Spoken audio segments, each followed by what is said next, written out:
오늘 밤 여러분에게 꼭 하나 여쭤보고 싶은 게 있어요. 간밤에는 푹 주무셨나요?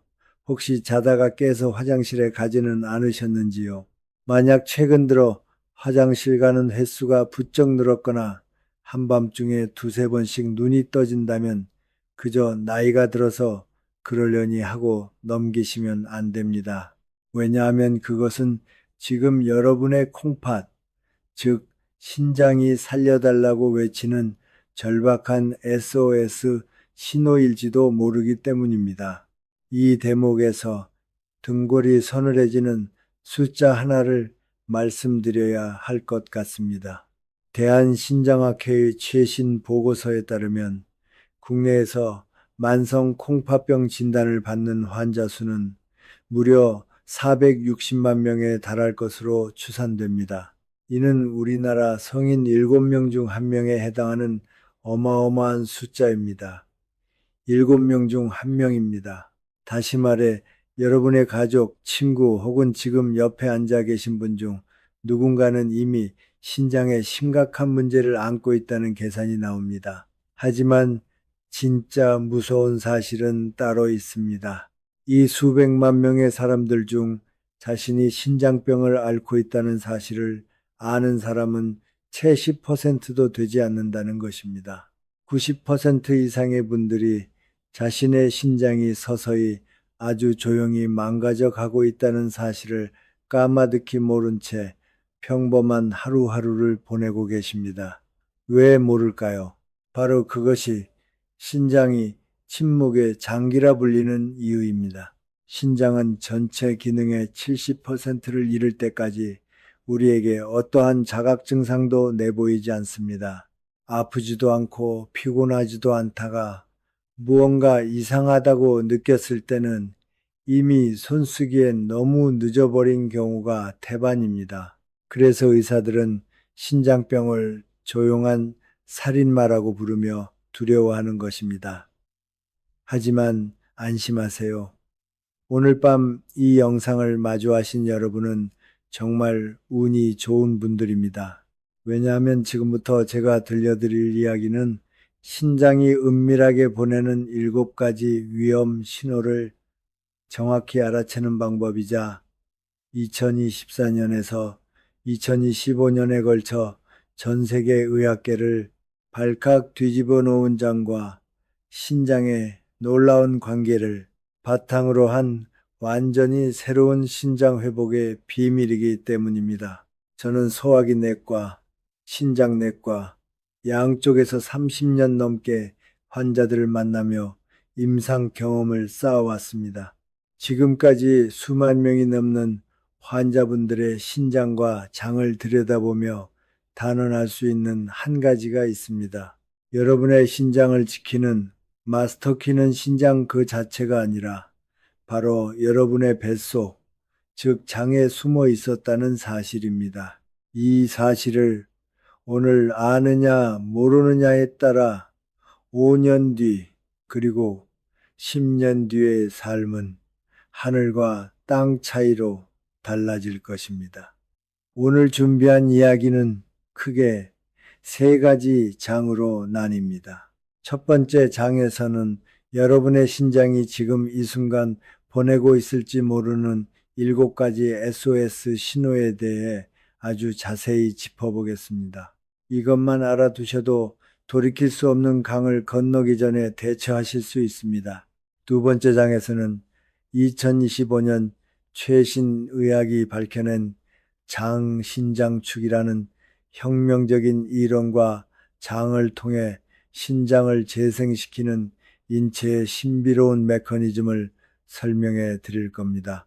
그리고 마지막 3번째 장에서는 내일 아침 눈을 뜨자마자 당장 실천할 수 있는 장과 신장을 동시에 살려내는 구체적인 식사법과 생활 습관을 하나하나 떠먹여 드리듯 알려드리겠습니다.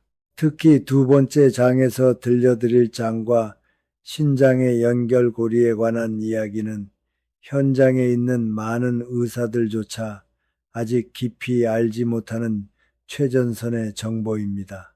오늘 이 시간을 끝까지 함께 해주신다면 신장을 바라보는 여러분의 시선이 180도 달라질 것이라 제 이름을 걸고 약속드립니다. 다만 한 가지 부탁이 있습니다. 오늘 들려드릴 이야기는 평소보다 조금 길어질 수 있습니다. 여러분의 소중한 신장을 지키기 위해 단 하나도 허투루 빼놓을 수 없는 귀한 정보들을 꽉꽉 눌러 담았기 때문입니다. 부디 중간에 창을 닫지 마시고 따뜻한 차 한 잔과 함께 끝까지 제 이야기에 귀 기울여 주시길 부탁드립니다. 영상 후반부에는 집에서 단 30초 만에 해볼 수 있는 신장자가 진단법도 준비해 두었으니 꼭 가족분들과 함께 보며 체크해 보시길 바랍니다.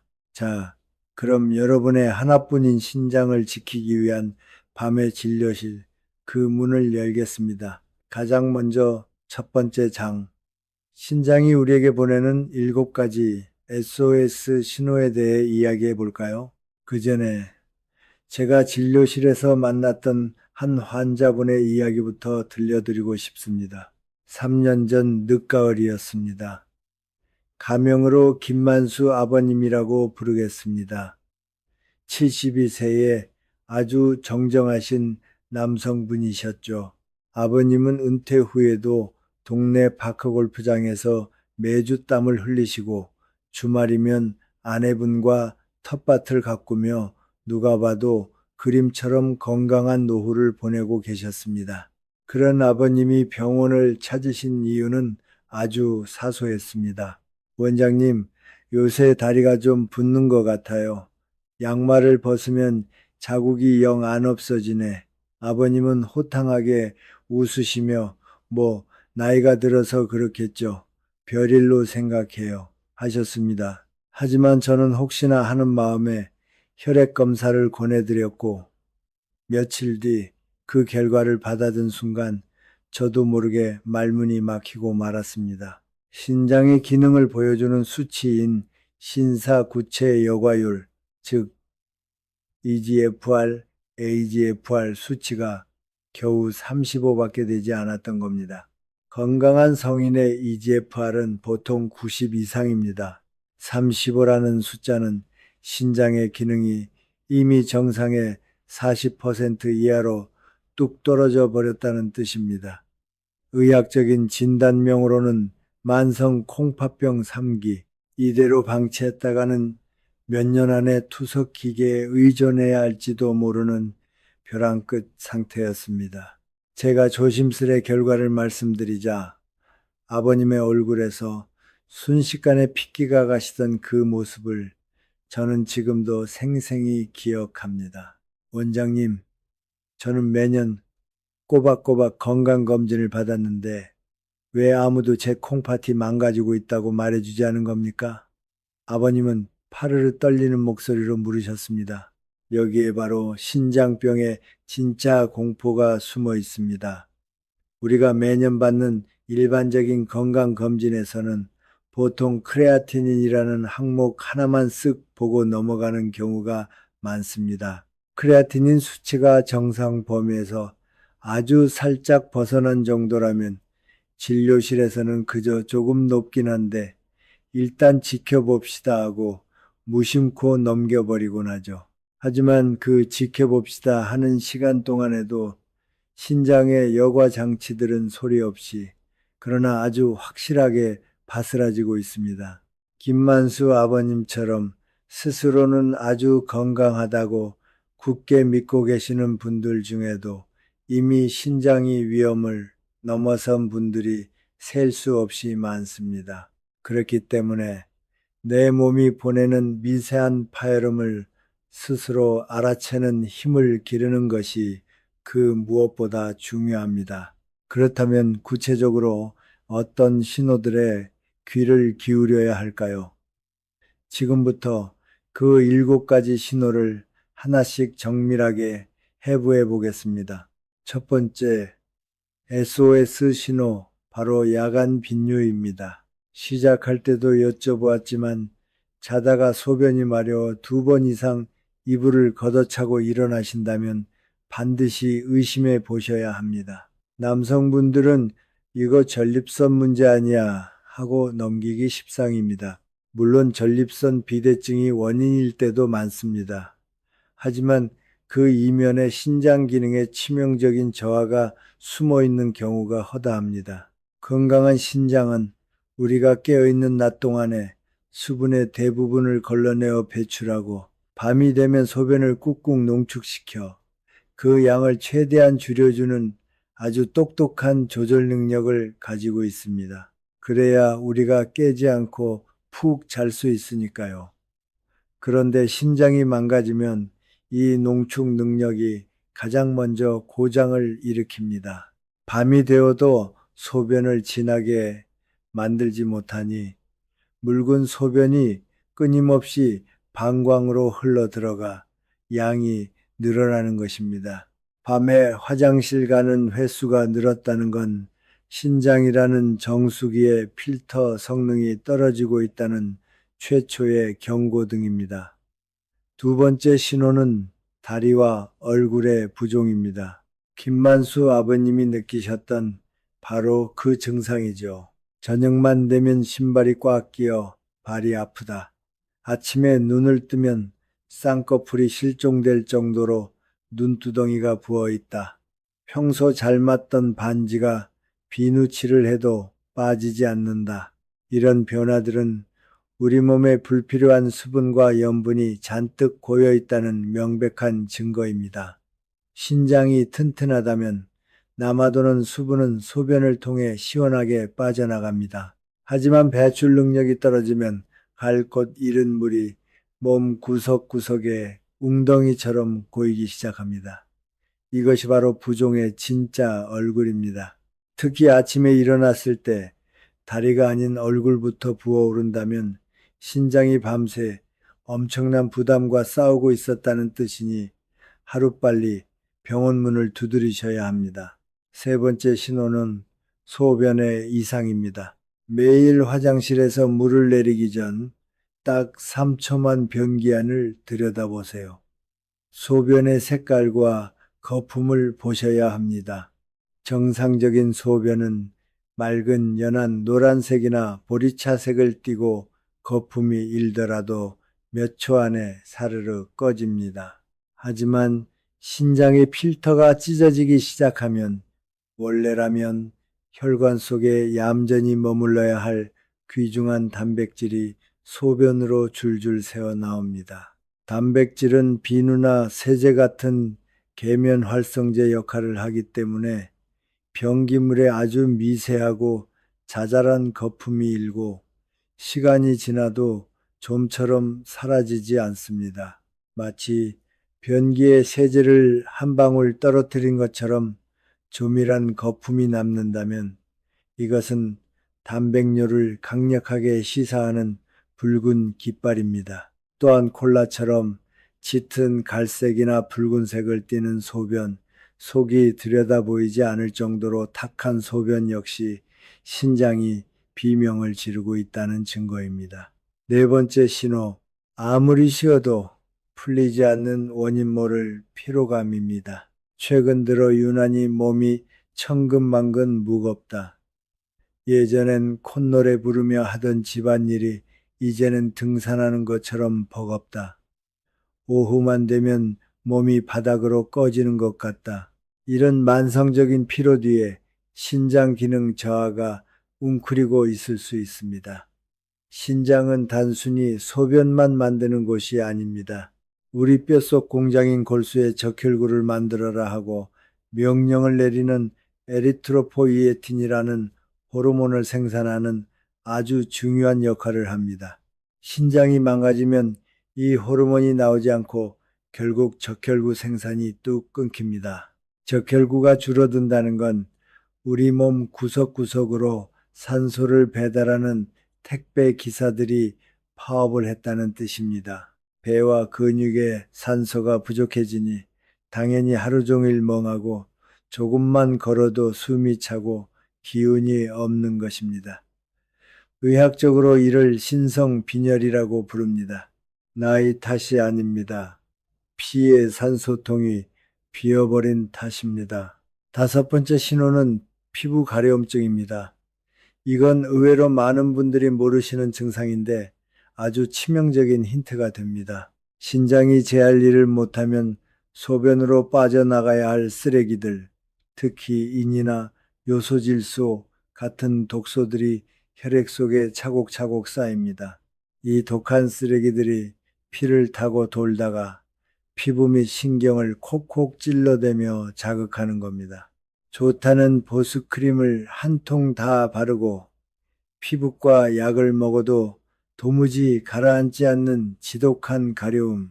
만약 이런 가려움에 시달리고 계신다면 피부가 아니라 신장내과를 먼저 가보셔야 합니다. 겨울이라 건조해서 그래 알레르기인가 봐 하고 혼자 판단하시면 절대 안 됩니다. 특히 밤에 이불을 덮었을 때 가려움이 미친 듯이 심해진다면 신장의 독소가 꽉 찼다는 증거일 확률이 대단히 높습니다. 여섯 번째 신호, 식욕 저하와 메스꺼움입니다. 밥맛이 모래를 씹는 것 같다. 평소 좋아하던 찌개도 영맛이 안 난다. 밥만 먹으면 명치 끝이 꽉 막힌 듯 무겁고 구역질이 올라온다.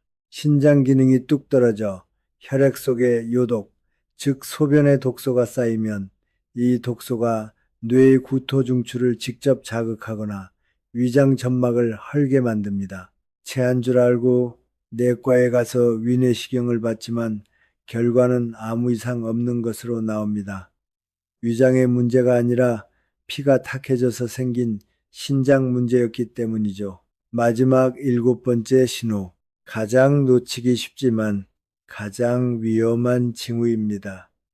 바로 입냄새, 구취의 변화입니다.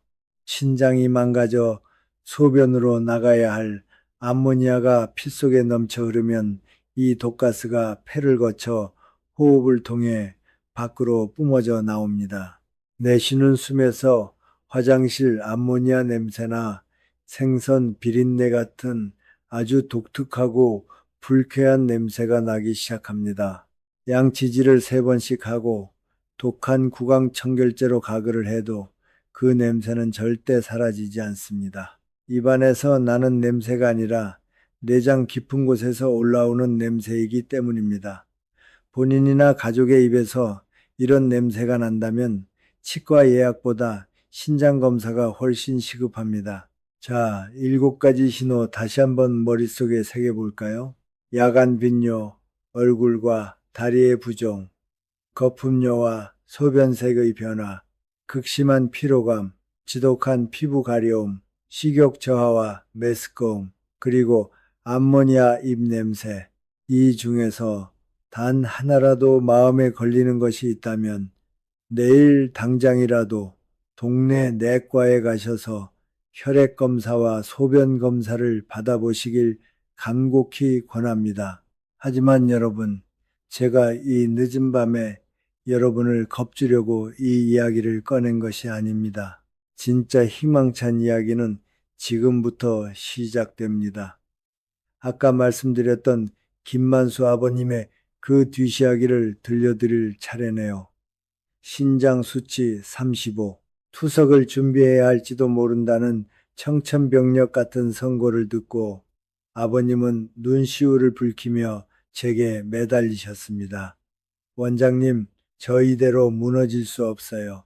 제가 당장 할 수 있는 일이 뭐라도 없을까요? 그때 마침 저는 해외 신장학회에서 막 발표된 아주 뜨거운 최신 치료 패러다임에 푹 빠져 있었습니다. 그것이 바로 오늘 제가 여러분께 전해드릴 핵심 장신장축 이론에 기반한 완전히 새로운 접근법이었습니다.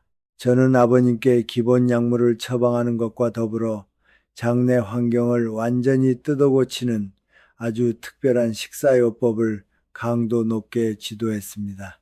결과가 어땠을까요? 6개월 뒤 다시 피를 뽑고 결과를 기다리던 날이었습니다. 아버님의 EGFR 수치는 35에서 무려 40으로 껑충 뛰어올라 있었습니다. 에이, 겨우 7.5 오른 거잖아요.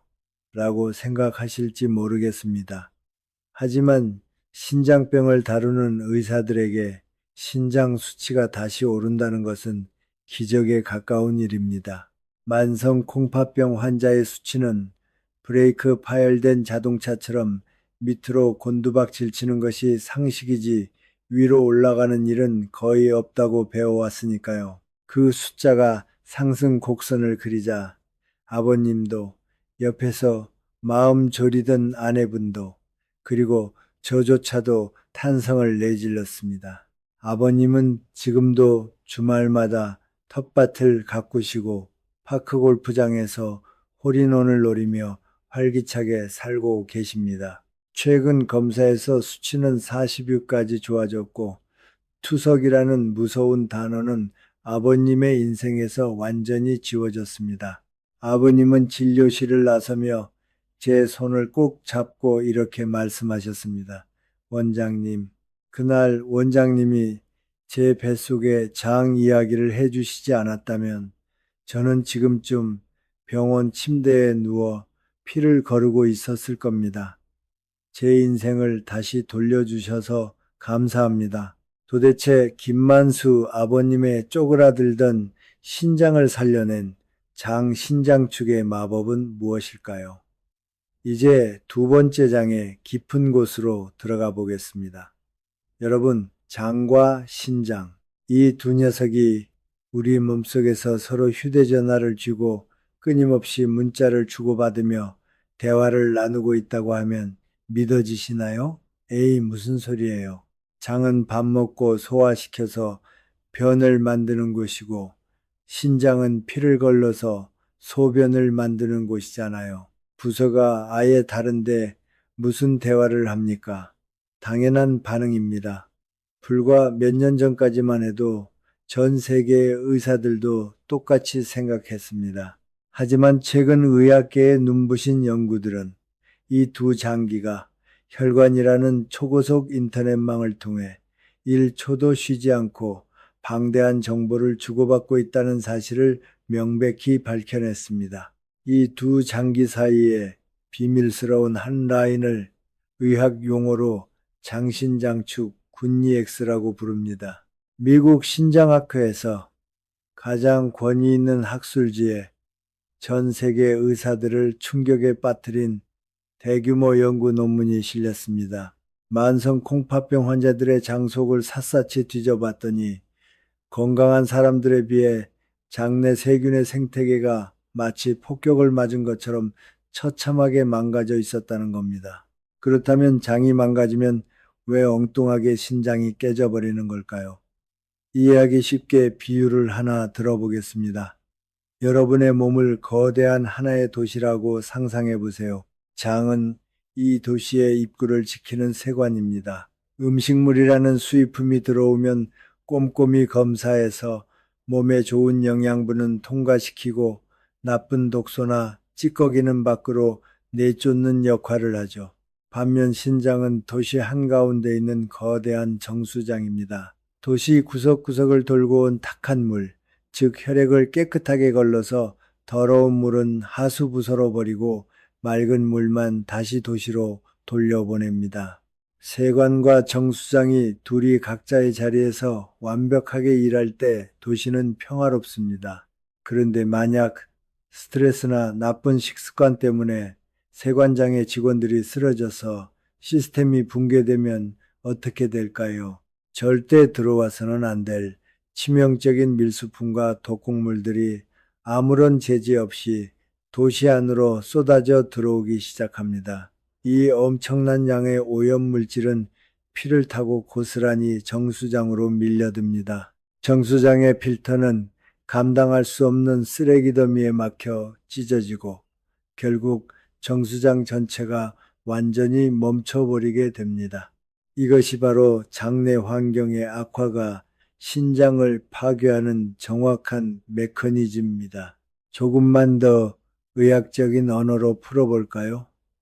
우리 장 속에는 무려 100조 마리가 넘는 장내 세균이 바글바글 살고 있습니다. 우리 몸을 구성하는 세포가 37조 개니까 내 몸의 주인은 내가 아니라 세균이라고 해도 과언이 아닙니다.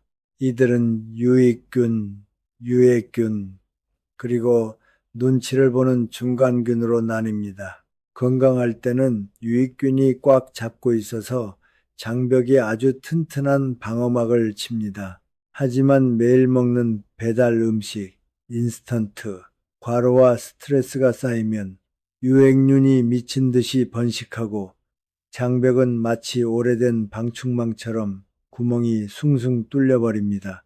이를 의학 용어로 장누수 증후군이라고 하죠. 이 구멍을 통해 장 속에 얌전히 있어야 할 세균의 배설물들이 혈관으로 줄줄 새어 들어갑니다. 이때 가장 끔찍한 악행을 저지르는 놈들이 바로 유해균이 만들어내는 인독실 황산과 파라크레졸 황산이라는 요독입니다. 이름이 좀 어렵죠. 그냥 유해균이 뿜어내는 맹독성 방기라고 생각하시면 됩니다. 유해균이 득세할수록 이 맹독이 어마어마하게 만들어져 피를 타고 온몸을 휘젓습니다. 그리고 이 독소의 집중 포화를 맞아 가장 처참하게 부서지는 장기가 바로 신장입니다. 이 독소들은 신장 세포에 달라붙어 무자비한 폭력을 가합니다. 강력한 산화 스트레스와 염증을 일으키죠. 산화 스트레스란 쉽게 말해 우리 몸의 세포가 벌겋게 녹쓰는 현상입니다. 쇠가 녹슬면 부서져서 쓸모가 없어지듯 신장 세포도 녹이 슬면 기능을 완전히 잃어버립니다. 게다가 이 독소는 신장을 딱딱하게 굳게 만드는 섬유화까지 부추깁니다. 말랑말랑하고 탄력 있던 스펀지가 시멘트처럼 딱딱하게 굳어버리는 겁니다. 한번 시멘트처럼 굳어버린 신장 조직은 두 번 다시 원래대로 돌아오지 않습니다. 그래서 무서운 겁니다. 독소를 뿜어내는 진원지인 장을 그대로 내버려 둔 채 아무리 값비싼 신장약을 먹어봐야 및 빠진 독에 물 붓기라는 뜻입니다. 여기서 끝이 아닙니다. 장과 신장의 관계는 일방통행이 아닙니다. 장이 망가지면 신장이 부서지죠. 그런데 신장이 부서지면 이제는 거꾸로 신장이 장을 공격하기 시작합니다. 신장이 고장나 피 속에 요독이 가득 차면 이 독소가 다시 장으로 흘러들어가 유익균들을 모조리 굶겨 죽이고 유해균이 살기 좋은 지옥 같은 환경을 만들어버립니다. 유해균이 신나서 더 많은 독소를 뿜어내고 그 독소는 또다시 신장을 훼손합니다. 장이 신장을 찌르고 신장이 장을 찌르는 이 끔찍한 복수국. 이 악순환의 소용돌이가 가속 페달을 밟으면 환자는 본인도 모르는 사이에 투석실 문을 열고 들어가야 하는 단계까지 추락하고 맙니다. 제 이야기를 들으시며 가슴이 철렁 내려앉은 분들도 계실 겁니다.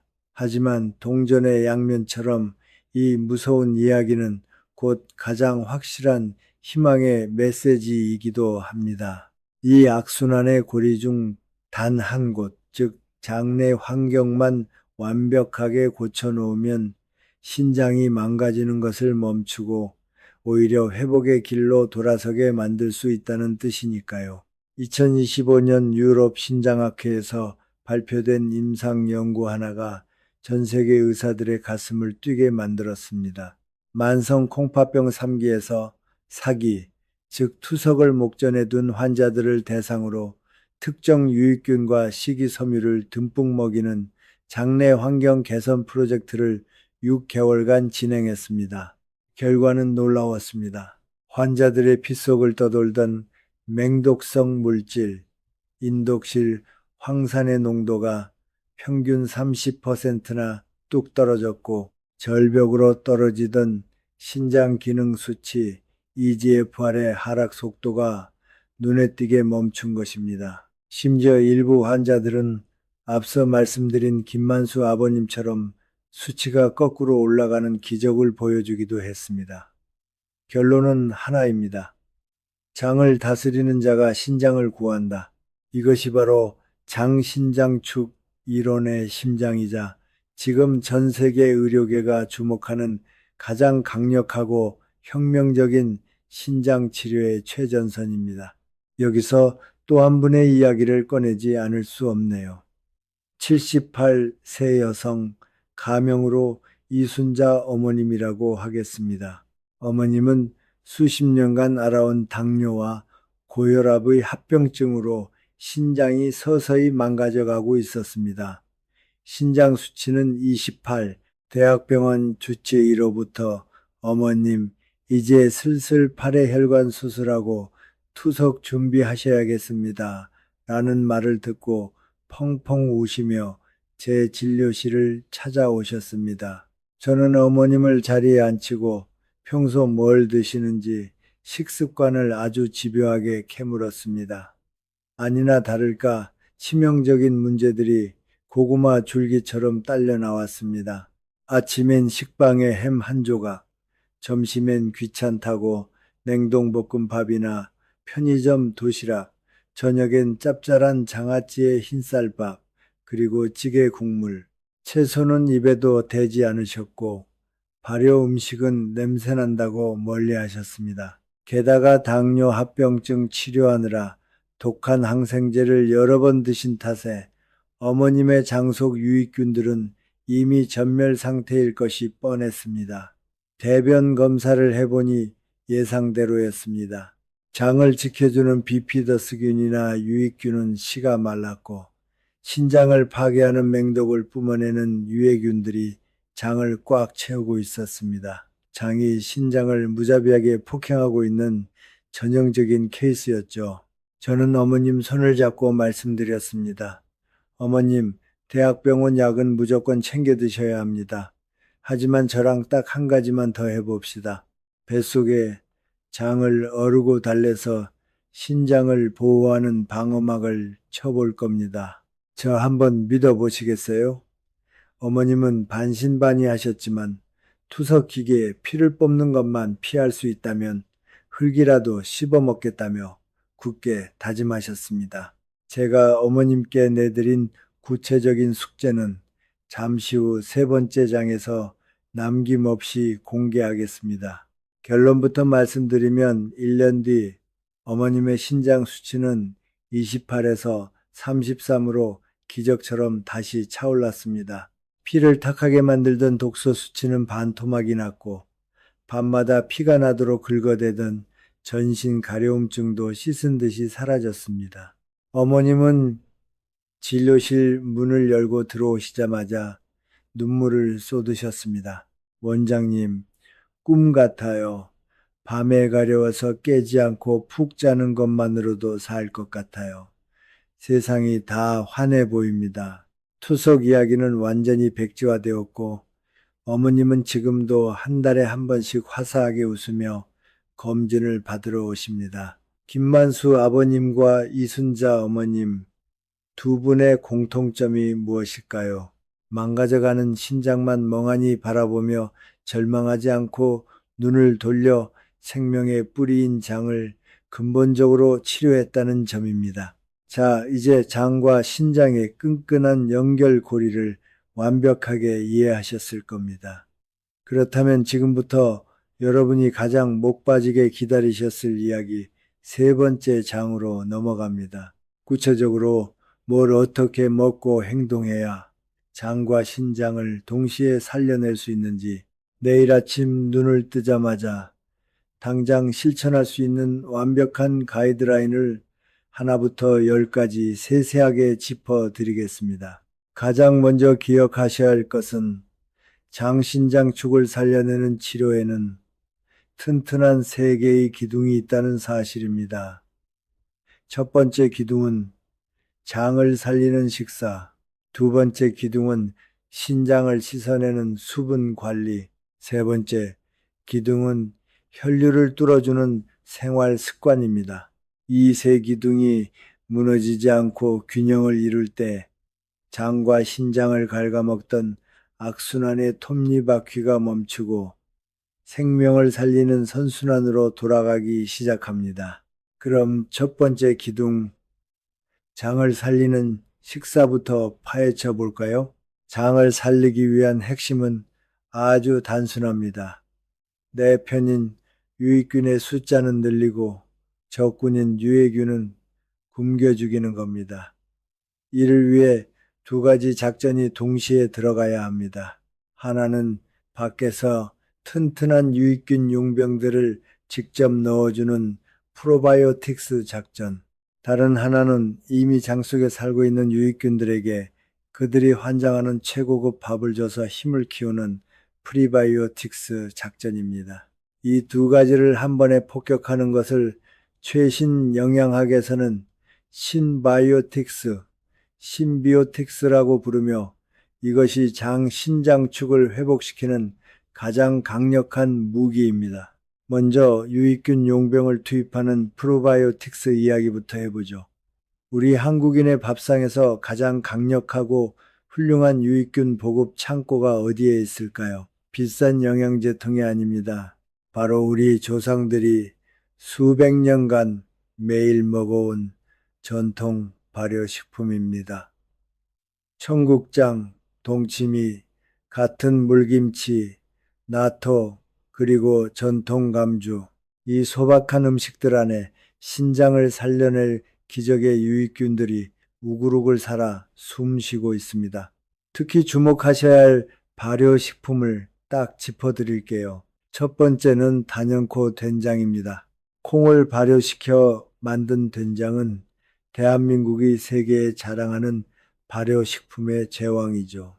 된장에 푹 익으면서 생기는 유산균은 망가진 장벽에 시멘트를 발라 튼튼하게 보수하는 역할을 합니다. 게다가 콩에 들어있는 이소플라본 성분은 신장의 불난 곳을 끄는 강력한 소방수 역할을 한다는 연구 결과가 차고 넘칩니다.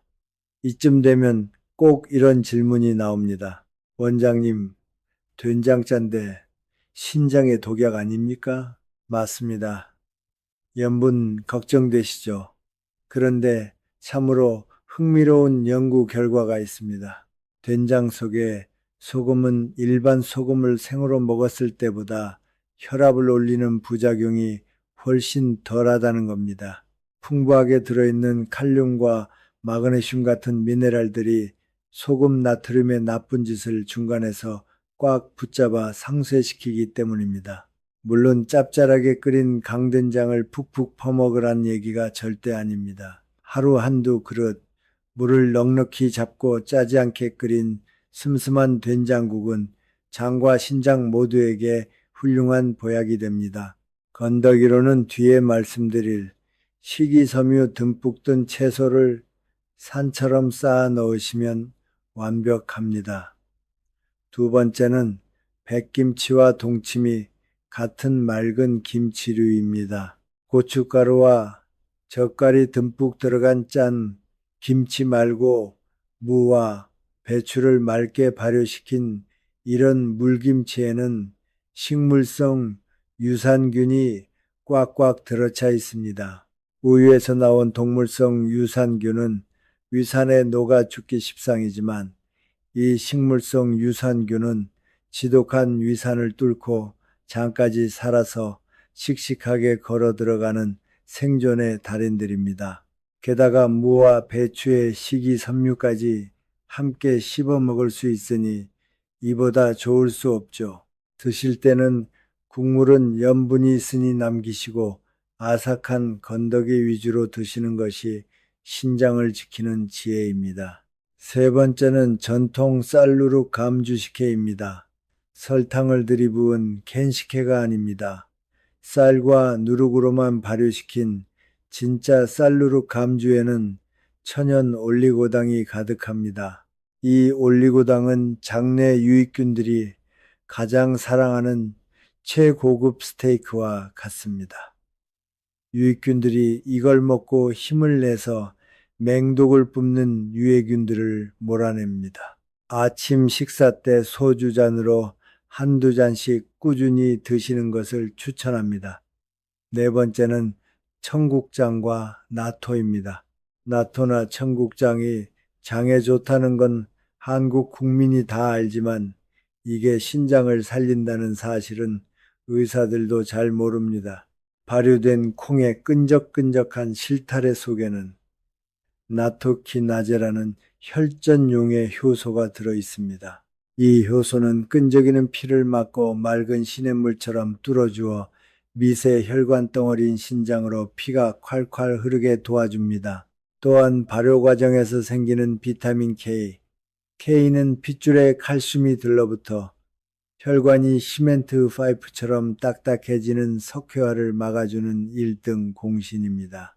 다만 신장질환 등으로 피를 묽게 하는 와파린 등을 드시는 분들은 약효가 떨어질 수 있으니 주치의와 꼭 상의하셔야 합니다. 여기서 잠깐 아주 무서운 경고 하나 드리겠습니다. 이 발효식품들은 어디까지나 식사요법의 훌륭한 조연일 뿐입니다. 원장님이 된장국 먹으면 낫는데 하면서 지금 병원에서 처방받아 드시는 혈압약, 당뇨약을 마음대로 끊어버리시면 절대 안 됩니다. 식사요법은 약이 100% 힘을 발휘할 수 있도록 비옥한 땅을 일구는 작업이라고 생각하셔야 합니다. 자, 이제 유익균 용병들을 투입했으니 그들에게 최고급 식량을 보급할 차례입니다. 프리바이오틱스, 즉 식이섬유 이야기입니다. 유산균 캡슐만 덜렁 삼키고 식이섬유를 안 먹는 건 군인들을 전쟁터에 보내놓고 밥을 굶기는 것과 같습니다. 유익균은 식이섬유를 뜯어먹고 발효시키면서 단세 지방산, 짧은 사슬 지방산이라는 기적의 물질을 뿜어냅니다. 이 단세 지방산이야말로 장신장축을 살려내는 마법의 물약입니다. 장벽에 구멍을 메워 독소가 새는 것을 막고 장내 산성도를 조절해 유행균을 질식시키며 온몸의 염증을 가라앉히고 최종적으로 신장세포에 도달해 산화와 스트레스라는 불을 꺼버립니다. 이 엄청난 단세 지방산을 펑펑 만들어내리면 수용성 식이섬유, 즉 물에 찐득하게 녹는 식이섬유를 먹어야 합니다. 주변에서 쉽게 구할 수 있는 최고의 식재료 5가지를 콕 집어드릴게요. 첫 번째, 찰보리입니다. 보리에는 베타글루칸이라는 수용성 식이섬유가 쌀의 수십 배나 들어 있습니다. 평소 드시던 흰쌀밥에 찰보리를 20에서 30%만 섞어서 밥을 지어보세요. 톡톡 터지는 식감도 좋고 이것만으로도 장내 유익균들은 축제를 벌입니다. 앞서 말씀드린 김만수 아버님과 이순자 어머님도 매일 보리밥을 드셨습니다. 두 번째, 우엉입니다. 우엉에는 이눌린이라는 수용성 식이섬유가 터질 듯이 꽉 차 있습니다. 이눌린은 장내 유익균, 특히 비피더스균을 폭발적으로 증식시키는 최고의 비료입니다. 우리 밥상에 흔히 올라오는 우엉조림은 신장의학의 관점에서 보면 완벽한 치료식입니다. 단, 간장과 무엿을 들이부어 짜고 달게 졸이지 마시고 우엉 본연의 쌉싸름한 향을 살려 슴슴하게 볶아 드셔야 합니다. 세 번째, 오크라와 마입니다.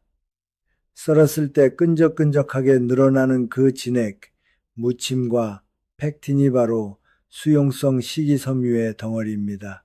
이 끈적이는 성분이 장벽을 코팅하고 단세지방산 생성을 돕습니다.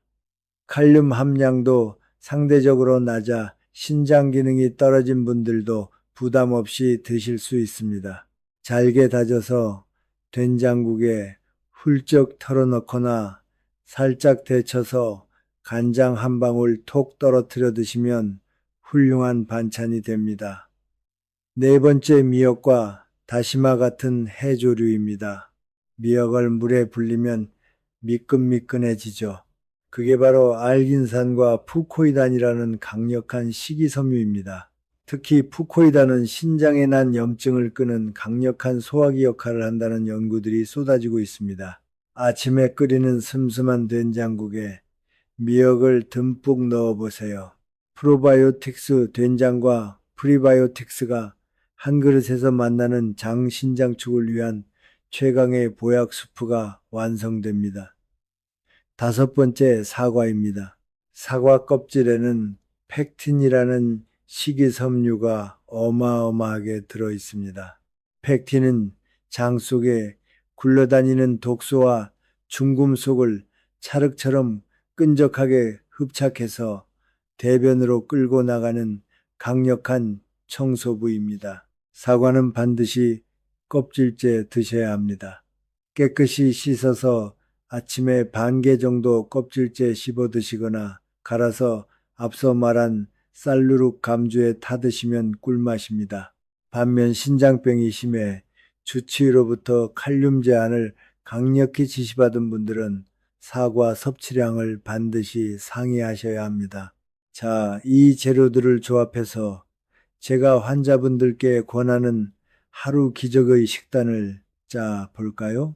아침 찰보리밥 반 공기에 미역 듬뿍 넣은 슴슴한 된장국, 반찬으로 나토와 동치미 건더기, 식후엔 사과 한쪽, 점심 보리밥에 우엉과 살짝 데친 마와 간장, 저녁 잡곡밥에 생선구이, 한 토막 해조류 무침 어떠신가요? 대단히 비싸고 구하기 힘든 재료가 하나라도 있나요? 전부 동네 마트나 시장에서 1,000원, 2,000원이면 사는 우리의 할머니 밥상입니다. 저는 늘 환자분들께 이렇게 말씀드립니다. 할머니가 정성껏 차려주시던 그 소박한 밥상이 사실은 2020 본연 최첨단 신장의학이 도달한 궁극의 치료식입니다. 단 여기서 아주 중요한 주의사항 하나, 신장병이 3기, 4기로 깊어진 분들은 칼륨이나 인, 단백질 섭취를 엄격하게 제한해야 할 수 있습니다. 오늘 제가 말씀드린 식재료들도 본인의 콩팥 상태에 따라 독이 될 수도 있습니다. 반드시 담당 주치의나 임상 영양사와 상의하신 후 내 몸에 맞는 정확한 양을 결정하셔야 합니다. 자, 이제 두 번째 기둥으로 넘어갑니다. 신장을 씻어내는 수분 관리입니다. 물은 생명의 근원이지만 마시는 방법을 틀리면 신장을 찢어버리는 칼날이 됩니다. TV나 유튜브에서 하루에 물을 무조건 마셔야 피부도 좋아지고 노폐물도 빠진다는 말을 듣고 억지로 물통을 끼고 벌컥벌컥 드시는 분들이 계십니다. 이건 신장이 100% 튼튼한 젊은 사람들에게나 통하는 얘기입니다. 신장 기능이 떨어져 정수기 모터가 덜덜거리는 분들이 물을 한 번에 들이부으면 정수기가 물을 처리하지 못해 폐에 물이 차고 심장이 붓고 다리가 코끼리처럼 부어오르는 끔찍한 응급 상황이 벌어집니다. 신장을 살리는 수분 섭취의 황금률을 알려드리겠습니다. 첫째, 양입니다. 하루 총 1리터에서 1.5리터 사이를 목표로 하되 새가 물을 쪼아 먹듯 조금씩 자주 마시는 것이 핵심입니다. 한 번에 종이컵 반, 약 100ml 정도의 물을 하루 10번에서 15번에 나누어 홀짝홀짝 드시는 겁니다. 둘째, 온도입니다. 얼음장같이 차가운 물은 위장 혈관을 팍 오그라들게 만들어 소화를 망치고 장내 유익균을 얼어 죽게 만듭니다. 무조건 체온과 비슷한 미지근한 물이나 따뜻한 물을 드셔야 합니다. 셋째, 타이밍입니다. 하루 중 가장 중요한 물 한 잔은 언제일까요? 바로 아침에 눈을 뜨자마자 마시는 따뜻한 물 반 컵입니다. 우리가 자는 7, 8시간 동안 몸에 수분이 들어오지 않아 일어나면 우리 피는 마치 끈적끈적한 무료처럼 탁해져 있습니다. 이 끈적한 피를 억지로 걸러내야 하는 신장 입장에서는 아침이 가장 고통스러운 지옥불입니다. 눈 뜨자마자 따뜻한 물 반 컵을 천천히 씹어 드시듯 넘기세요. 굳어있던 내장이 따뜻하게 풀리면서 신장으로 가는 혈관이 부드럽게 열립니다. 커피나 녹차 좋아하시는 분들 많으시죠? 조심하셔야 합니다. 카페인은 강력한 이뇨 작용을 합니다. 내 몸에 물을 채워주는 게 아니라 억지로 소변을 주어서 몸 밖으로 수분을 내놔버리는 역할을 합니다. 아메리카노 한 잔을 마셨다면 그로 인해 빠져나간 수분을 채우기 위해 맹물 한 잔 반을 추가로 더 마셔야 한다는 사실을 절대 잊지 마세요. 커피는 물이 아닙니다. 내 몸에 수분이 적당한지 가장 쉽게 아는 방법은 소변색을 보는 겁니다. 투명한 레모네이드 색깔이라면 완벽합니다. 하지만 진한 비타민 음료색이나 오렌지색에 가깝다면 몸이 바싹 타들어가고 있다는 뜻이니 당장 물 한 모금을 드셔야 합니다. 마지막 세 번째 기둥, 신장으로 가는 고속도로를 뻥 뚫어주는 생활 습관입니다. 장내 환경을 바꾸고 물을 잘 마시는 것만으로도 훌륭하지만 이 세 번째 기둥이 더해지면 회복의 속도는 마치 로켓을 탄 것처럼 빨라집니다. 신장은 거대한 모세혈관의 뭉치입니다. 즉, 피가 맑고 시원하게 잘 돌아야 신장 세포가 숨을 쉬고 찌꺼기를 내다 버릴 수 있습니다. 피가 안 돌면 신장은 산소 부족으로 헐떡이다 죽어버립니다. 혈류를 살려내는 기가 막힌 방법을 알려드립니다. 첫째, 아침 햇살을 받으며 걷는 모닝입니다. 아침에 일어나 물 한 잔 드시고 1시간 이내에 밖으로 나가 15분에서 20분 정도만 아주 느긋하게 걸어보세요. 파워워킹처럼 숨차게 걸을 필요 전혀 없습니다. 핵심은 눈으로 아침 햇빛을 받아 뇌의 생체 시계를 리셋하고 제2의 심장이라 불리는 종아리 근육을 펌프질하는 겁니다. 종아리가 수축하고 이완하면서 다리로 쏠려 있던 피를 심장과 신장으로 힘차게 뿜어 올려줍니다. 단, 자고 일어나자마자 굳은 몸으로 뛰는 건 심장의 쥐약이니 절대 금물입니다. 둘째, 종아리 마사지입니다. 비가 와서 걷기 힘든 날 방바닥에 앉아 쉽게 할 수 있습니다. 한쪽 다리를 반대쪽 무릎 위에 올리고 양손으로 종아리를 부드럽게 감싸 봅니다. 그리고 발목에서부터 무릎 뒤쪽을 향해 아래에서 위로 쓸어 올려줍니다. 꽉꽉 누를 필요 없이 기분 좋을 정도로만 쓱쓱 문질러 주세요. 한쪽 다리에 2분씩 하루 2번만 해도 신장으로 가는 혈류량이 쑥쑥 올라가고 다리 부종이 마법처럼 빠집니다. 셋째, 복식 호흡입니다. 이것은 장과 신장을 동시에 마사지하는 일석이조의 명약입니다. 편안히 앉아 배에 손을 얹고 코로 4초 동안 천천히 숨을 들이마시며 배를 남산만하게 빵빵하게 부풀립니다. 그 다음 입을 오므리고 8초 동안 길게 후 내뱉으며 배를 등가죽에 붙인다는 느낌으로 쏙 집어넣습니다. 이걸 5번에서 10번만 반복해 보세요. 횡격막이 위아래로 깊게 움직이면서 내장 전체를 주물러 주어 뱃속의 피가 폭포수처럼 돕니다. 게다가 부교감 신경이 켜지면서 혈관이 스르르 이완됩니다. 아침에 눈 떴을 때, 식후에, 자기 전에 하루 3번만 하시면 보약이 따로 없습니다. 넷째, 올바른 반신욕입니다. 따뜻한 물에 몸을 담그는 건 한국인이 참 좋아하는 문화죠. 하지만 온도가 생명입니다. 38도에서 40도 사이에 기분 좋은 미지근한 물에 배꼽 아래까지만 담그고 딱 10분에서 15분만 앉아 계세요. 이 온도가 전신의 혈관을 부드럽게 열어주어 신장 혈류량을 평소보다 30, 50%나 쫙 끌어올려 줍니다. 40이 도가 넘는 뜨거운 탕에 땀을 뻘뻘 흘리며 오래 앉아 있는 건 오히려 혈압을 낮추게 하고 수분을 빼앗아 신장을 바싹 말려주기는 행위입니다. 겨울철에는 목욕탕과 바깥의 온도 차이 때문에 혈관이 수축하는 히트쇼크로 쓰러질 수 있으니 욕실을 항상 따뜻하게 데워두셔야 합니다. 다섯째, 질 좋은 수면입니다. 어쩌면 이게 제일 중요할지도 모릅니다. 우리가 깊은 잠에 빠졌을 때 신장은 비로소 숨을 고르며 낮 동안 찢어지고 상처 입은 세포들을 꿰매고 수리합니다.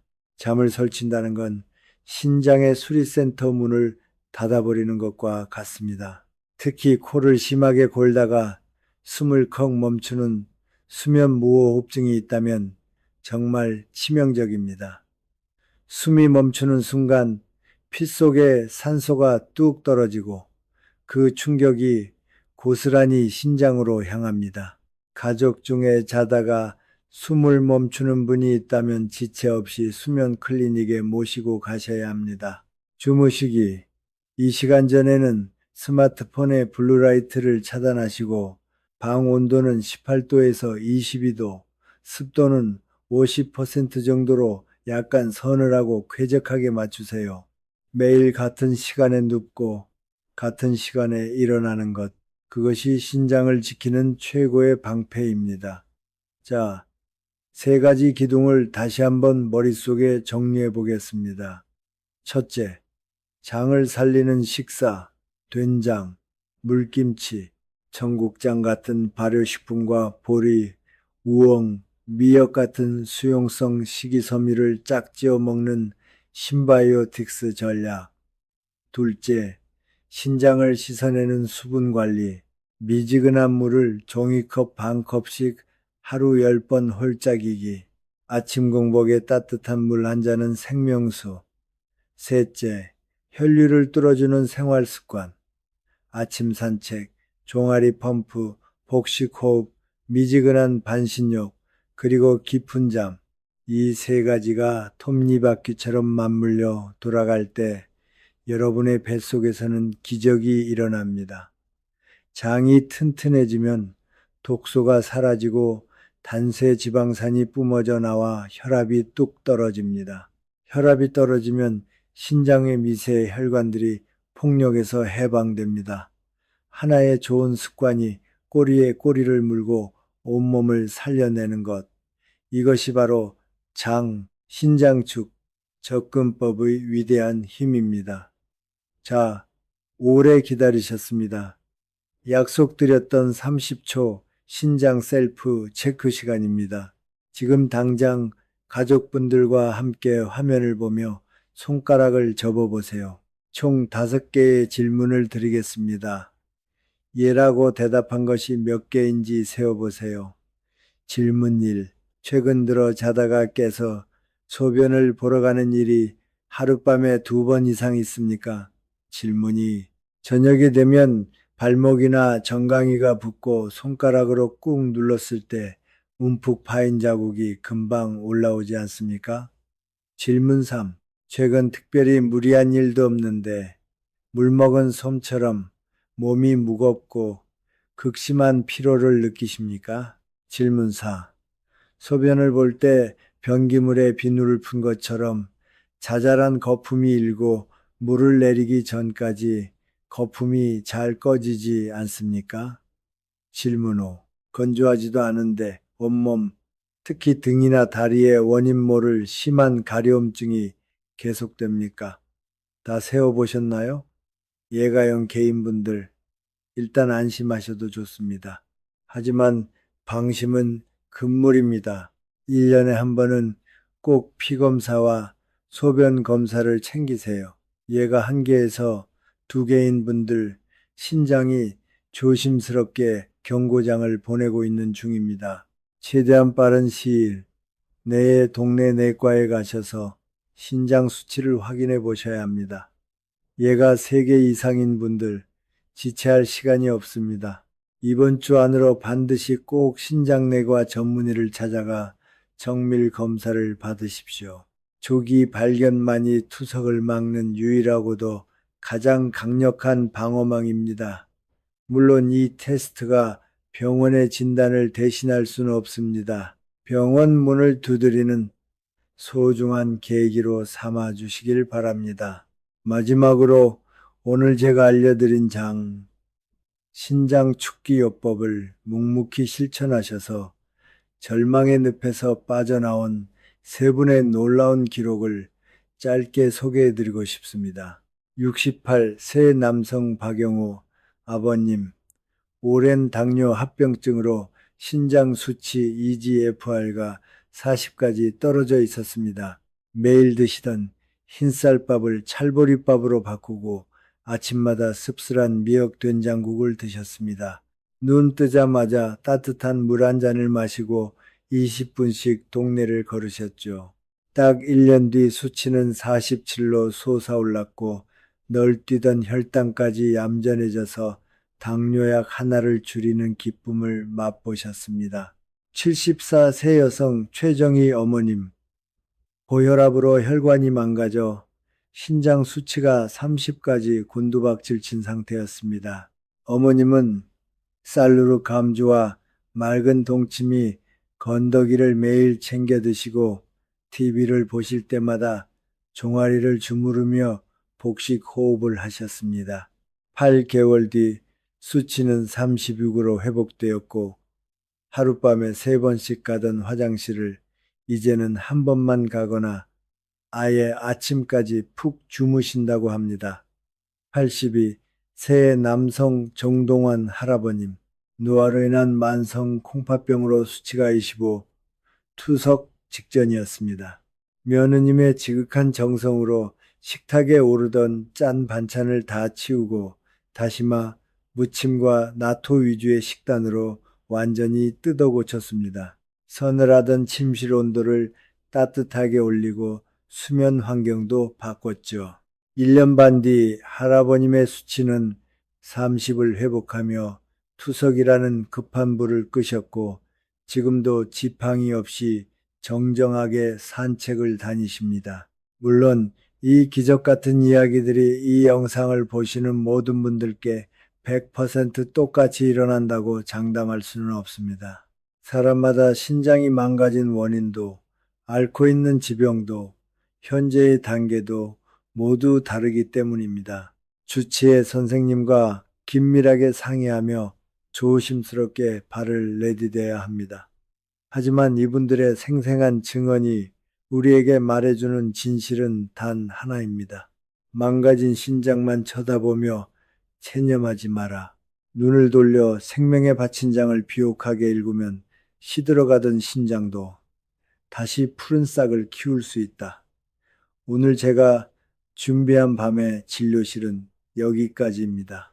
이 길고 무거운 이야기를 끝까지 들어주신 여러분 정말 고생 많으셨습니다. 마지막으로 오늘 밤 여러분의 가슴 속에 꼭 하나만 새겨주셨으면 하는 메시지가 있습니다. 신장은 참 미련할 정도로 착하고 조용한 장기입니다. 자기가 죽어가는 줄도 모르고 묵묵히 피를 거르다 쓰러지기 직전에서야 아주 희미한 신음을 냅니다.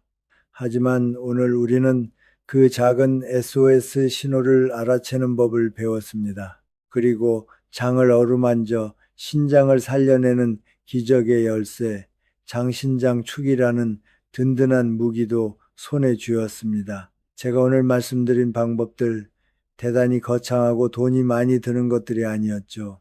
아침에 일어나 따뜻한 물 한 잔 마시기, 된장국에 미역 썰어 넣기, 밥에 보리 한 줌 섞기, 숨을 깊게 들이마시고 내쉬기. 우리 할아버지, 할머니들이 평생을 그렇게 살아오셨던 한국인의 피 속에 흐르는 그 소박하고 다정한 습관들 속에 여러분의 생명을 지킬 가장 강력한 지혜가 숨어 있었습니다. 부탁드립니다. 내일 아침 눈을 뜨시면 오늘 배운 것 중 딱 하나만, 정말 딱 하나만 실천해 보세요. 완벽하게 해내려고 스트레스 받으실 필요 없습니다. 어제보다 딱 물 한 잔 더 마시는 것, 밥 한 숟갈 더 씹어 넘기는 것, 그 작고 사소한 하루하루의 조각들이 모여 5년 뒤, 10년 뒤에 콩팥을 튼튼하게 지켜줄 단단한 성벽이 될 것입니다. 오늘 제 이야기가 여러분의 짐을 조금이나마 덜어드렸다면, 혹은 마음의 위안이 되셨다면, 비슷한 걱정으로 밤잠을 설치고 계실 사랑하는 가족분들, 소중한 친구분들께 이 영상을 살포시 공유해 주시면 참 감사하겠습니다.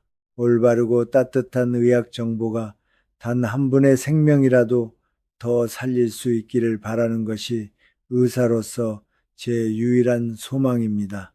저 박지민은 앞으로도 이 채널을 통해 차가운 의학 논문 속에 숨겨진 뜨거운 생명의 이야기들을 마치 동네 의원 원장님이 차 한 잔 내어주며 들려주듯 쉽고 따뜻하게 풀어 드리겠습니다. 심장뿐만 아니라 뇌, 뼈, 눈, 건강까지 여러분의 남은 생을 환하게 밝혀줄 다양한 이야기들을 밤낮으로 준비하고 있습니다.